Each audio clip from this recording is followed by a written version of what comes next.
Michele, à partir de 1959, Lucio Fontana crée, jusqu'à sa mort, je crois, En 68. jusqu'en 68, il crée des concetto spaziali, des concepts spatials. Et est-ce que tu pourrais me raconter par quelle énergie il est mu pour créer cette chose-là, tout à fait singulière et qui va marquer l'histoire de l'art? Fontana rentre de l'Argentine après la Seconde Guerre mondiale et arrive à Milano et il écrit le Manifesto Blanco. À partir de ce moment, en 1946, tous ces tableaux ont un seul titre. Environ, il y a 2000 œuvres dans toute sa vie. Et les derniers 18 ans de sa vie, 1950-1968, les tableaux ont un seul titre, qui est Concetto Spaziale. Et il commence avec les trous et le travail sur la surface au courant des années 50. Donc le trou sur l'étoile monochrome tout au début. Après, il pose des pierres dans les années 53-54. Il y a une série baroque et il arrive à la fin des années 50 à une surface monochrome. Et la lacération se prolonge en verticale jusqu'à devenir une fonte initiale. Au début, courte et sans fond derrière la toile, pour quelques Ah. mois. Tout de suite après, la fonte prend sa structure verticale et elle s'affine. Et Fontana trouve cette idée magnifique de créer un espace monochrome noir qui est égal dans tous les tableaux, qui est le même dans tous les tableaux, réalisé par une garze qui crée un espace de deuxième niveau. D'accord. L'idée fondamentale, c'est que nous ne sommes plus devant la représentation de l'espace, un problème de perspective comme il est classique dans l'histoire de l'art, mais on arrive vraiment à une sculpture de l'art, une réalisation tridimensionnelle d'une troisième dimension, d'un volume, à partir d'une toile qui est classiquement usée dans l'histoire de l'art pour la Et représentation. ça c'est la symbolique du concept spatial. On est aussi à une époque justement de conquête spatiale. Les années 60 sont ça, mais Fontana a joué sur les deux manières d'interpréter l'espace. La constellation d'étoiles et la disposition des trous sur un tableau rappellent facilement l'idée de l'espace et du ciel étoilé. C'est une interprétation que Fontana a légitimée et c'est naturellement correspond à l'esprit des temps, la conquête de la Lune qui devait arriver d'ici très peu de temps. Mais c'est qu'un aspect très partiel. L'idée fondamentale que Fontana explique précisément dans les Manifesto Blanco, c'est l'idée d'un art et d'un rapport de l'artiste à l'espace qui n'est plus celui de la banale représentation d'une image de l'espace. Comme dans la perspective traditionnelle, il y a la grande maison, la petite maison, le point de fuite, la perspective classique. L'espace n'est pas traité comme une image, l'espace est réalisé comme un sculpteur fait. Oui, une troisième dimension. La troisième dimension. L'idée, c'est que comme Fontana, quand il travaille sur la céramique, réalise et non la représentation d'un nez, d'un buste, d'un visage, d'une épaule, d'un bras, mais il réalise un bras, un nez, un visage, comme les sculpteurs font. La même chose, l'espace sur la toile n'est plus représenté, mais il est réellement réalisé. Donc la troisième dimension n'est pas une troisième dimension imaginée ou vue, mais c'est une troisième dimension qui existe. On utilise une toile, mais exactement comme une sculpture. Et donc il y a aussi l'idée de la monochromie. Et naturellement, ces résultats qui naissent sur des surfaces qui ne sont pas nécessairement monochromes en 58-59 l'amènent à une idée tellement essentielle, conceptuelle, minimaliste, less is more. Il élimine tout. La consistance de la surface, il passe de l'huile à l'hydropeinture, donc une substance qui ne laisse même pas les signes du pinceau. Ah oui. Il y a quelques tableaux sur lesquels il met la signature et il va éliminer même cet aspect qui rappelle une peinture traditionnelle. La signature passe après quelques mois où il met une pousse, une empreinte digitale devant, il Ah oui. commence à mettre derrière. Et l'idée, c'est que le tableau disparaît complètement dans sa dimension picturale et il apparaît dans sa dimension sculpturelle. C'est mystique?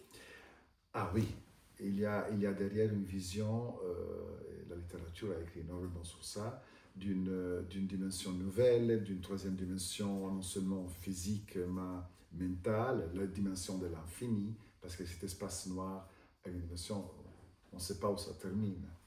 Mais bon, alors, mystique, radical, mais dans le même temps, il y a un moment où il répond aux sirènes du commerce.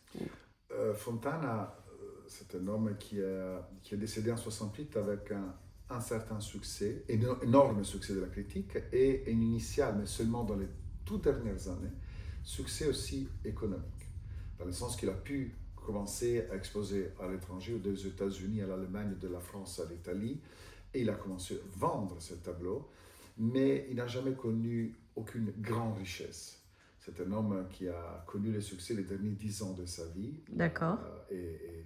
Et il a produit les tableaux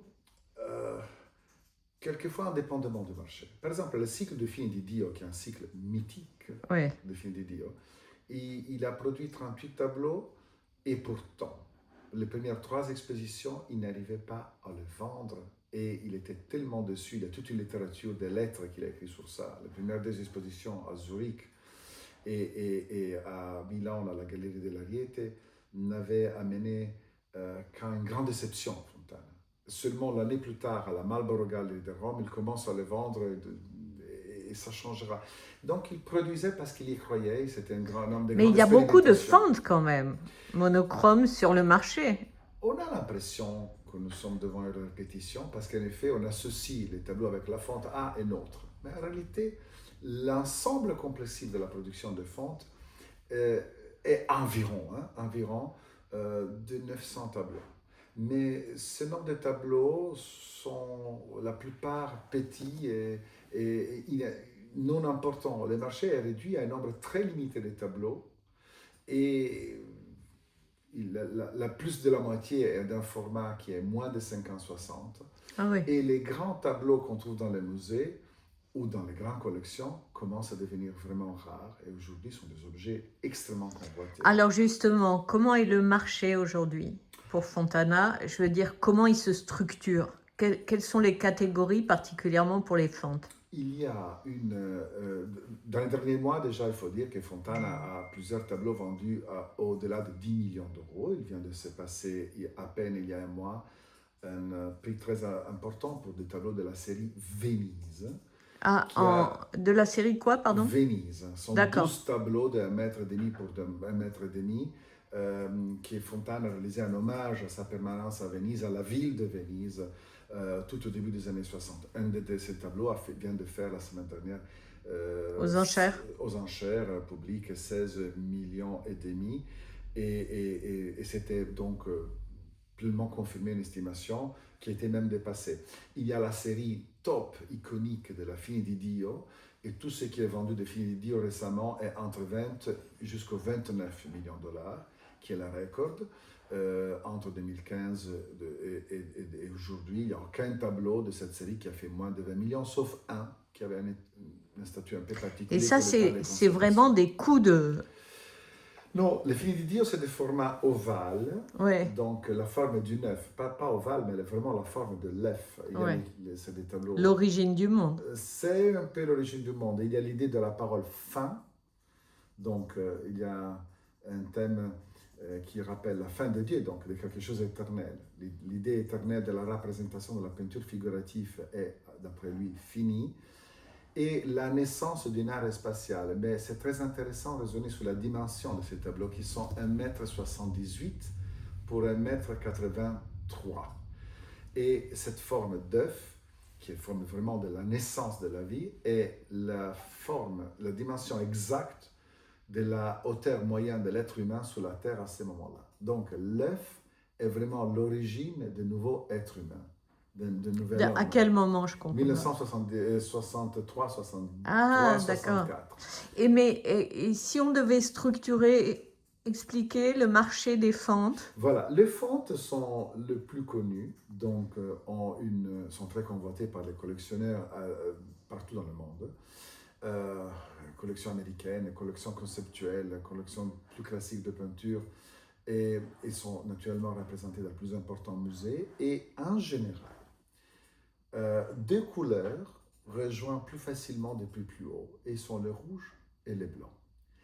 Ensuite, il y a les autres couleurs, notamment le jaune, le bleu, le vert. Mais il ne faut pas banaliser avec un seul critère. C'est très important de voir la structure de fonte qui soit suffisamment profonde, harmonique. Et Plusieurs alors, fontes, une une fonte. fente, c'est mieux que plusieurs fentes ou Pas le contraire? forcément, pas forcément. C'est quoi la règle?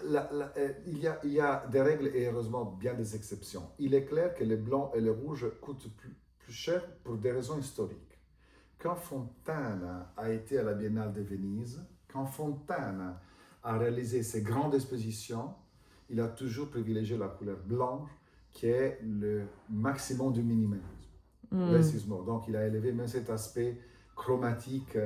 Donc, le blanc, c'est en absolu la couleur plus importante du point de vue de la recherche du minimalisme de Fontana. En revanche, le rouge est une couleur qui est extrêmement recherchée et pour des raisons presque inexplicables, probablement énergétiques, on dirait, mais c'est la couleur qui fait plus souvent de prix importants à égalité de format et de fonte. Après, naturellement, il y a toutes les autres, mais les fontes, s'il y en a plusieurs, c'est absolument un élément favorable parce qu'il y a une sorte de danse ou d'écriture à l'intérieur du tableau. Donc, c'est plus favorable d'avoir plusieurs fentes qu'une. Ou bien une, à l'inverse d'autres fois, c'est encore une fois la recherche du minimalisme pur, du geste essentiel. Donc, le record price est fait par une seule fonte de grand format. Et au même prix, on trouve un tableau de 24 fontes. On parle de deux tableaux, sont à 16 millions de prix record price. Sont une fois pour un tableau, une seule fonte de presque 2 mètres en vertical, une seule fonte rouge. Et l'autre, en horizontal, 16,5 millions d'euros pour un 24 fontes toujours rouge. Donc, ce n'est pas une règle qui dit une fonte plutôt que plusieurs fontes. Et si j'ai envie d'avoir un petit tableau? Il vient d'être mis sur le marché et passé en vente de tableaux petits, hein, vraiment petits, pas de 20 cm pour 25 cm, donc vraiment la moitié d'une feuille A4 et d'une couleur pas très importante qui ont fait autour d'un demi-million. Donc, 500 000 oui, euros. Autour de 500 000 euros. Et j'ai l'impression que le sommet du marché, c'était 2015 à peu près. Il y a eu une vague de très importants prix. Et après, on n'a pas enregistré de record price pour la simple raison qu'il y a eu des années où des tableaux très importants ne sont pas passés en vente. Mais dès que récemment des tableaux de grande qualité passent en vente, ils reviennent à des prix entre 10 et 20 millions. Et les petits à 500 000, ils valaient combien en 2015? Probablement entre 300 et 400. Donc on peut parler aujourd'hui d'un moment vraiment très fort de Fontana. Ah, on reste sur un moment fort. Et il a passé probablement entre début des années 2000, autour de 2020, un moment légèrement plus faible, mais aujourd'hui nous sommes dans un moment d'intérêt extraordinaire pour Fontana. Et juste, dernière petite question, les terres cuites. Ça, c'est une des parties plus intéressantes, extraordinaires. Parce que c'est justement en lien avec la Terre et la découverte de la Terre et la Lune. Alors, Fontana, il vient de sortir un film en Italie, un long métrage de 1h30. Il y a les plus importantes interviews que Fontana a fait et il revient sur cet argument. Fontana explique qu'à un certain moment, les artistes ont toujours essayé d'utiliser des matériaux qui sont le bronze pour faire une poignée, pour faire des grandes sculptures. Le marbre qui est utilisé pour des pavés, pour faire des sculptures. Donc il y a une utilisation artisanale et artistique. Lui s'est intéressé de la céramique, parce que le plus souvent la céramique, jusqu'à Fontana, avec peu d'exceptions, était principalement utilisée pour des raisons artisanales. Il a essayé d'utiliser ces matériaux pour les rendre nobles autant que le bronze, autant que le marbre, autant que les matériaux plus classiques. Mais Fontana, d'ailleurs, c'est le premier qui a utilisé le néon, les lumières en néon pour faire des sculptures. Donc, l'idée de Fontana, c'était d'utiliser une sculpture dans l'espace, réaliser une sculpture dans l'espace avec toutes sortes de matériaux. Et la céramique, la terre cuite, est un domaine fondamental de sa recherche, déjà dans les années 30. Mais de quelles années à quelles années? Les céramiques, il a toujours travaillé, parce que son origine est d'être un sculpteur, déjà en Argentine, et grâce à son père, pour des sculptures de cimetières. Donc, il commençait vraiment de toute sa jeunesse, et sa formation initiale était vraiment le travail de la terre cuite dans les formes classiques. Et il est venu à Sèvres, il s'est spécialisé, il a travaillé à Albissola, avec Tullio d'Albissola, et ce sont là les moments où il a théorisé, il a écrit, il a déclaré, donc ce n'est pas un hasard, d'utiliser un matériel utilisé surtout dans un contexte artisanal pour en faire une matière primaire de recherche. Mais les... Oui, Pardon, pardon. il est très intéressant qu'il a rencontré Pablo Picasso et ils ont longuement discuté sur l'utilisation de la céramique. Et Fontana, qui avait une estime énorme naturellement pour Picasso, considérait que sous la céramique, il a utilisé l'expression, Picasso était comme un piattaio, on dit en italien, c'est-à-dire il continuait à utiliser la céramique dans une forme picturale, comme une surface picturale, mais des objets traditionnels, des plats. La différence avec la terre cuite et la céramique de Fontana, qu'il a fait un vrai matériel de Ben oui, sculpture. et il a fait des concertos spatiales Absolument, et c'est pour ça que Fontana... et qui sont sous-estimés par rapport au reste de son œuvre.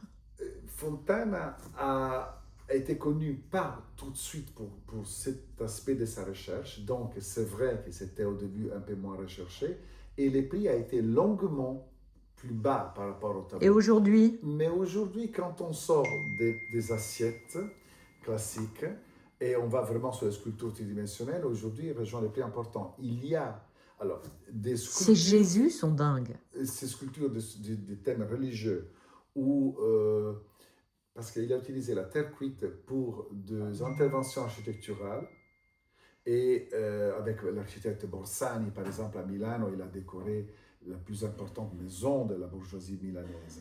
Ça, c'est des sculptures qui sont importantes, mais un terrain pas forcément privilégié par les collectionneurs. Donc, on a encore des prix relativement bas. Et ces C'est-à-dire sculptures, on peut y trouver des assiettes à 100 000. 100 000? 100 000 euros. Donc, peut-être 80 aussi dans certains cas. Ça signifie que nous sommes comparés au tableau bien loin du prix important. Et ça, c'est quelles années? Les assiettes, c'est la période baroque 49, 50, 52, 53. Très tôt, quoi. Et après, ça devient de plus en plus une céramique spatialiste. Et dès qu'il y a l'évolution, les céramiques spatialistes rejoignent deux fois des prix très importants. Les natura des terres cuites peuvent coûter des millions d'euros. 2 millions d'euros pour une natura. Quelquefois, il y a des résultats de vente qui ont dépassé ces niveaux-là. Mais des sculptures à suspendre, comme des mattonelles, donc des plateformes trouées ou des objets de dimension toujours moins de 50 cm, ont un prix courant, souvent entre 200, 300 jusqu'à 500 000.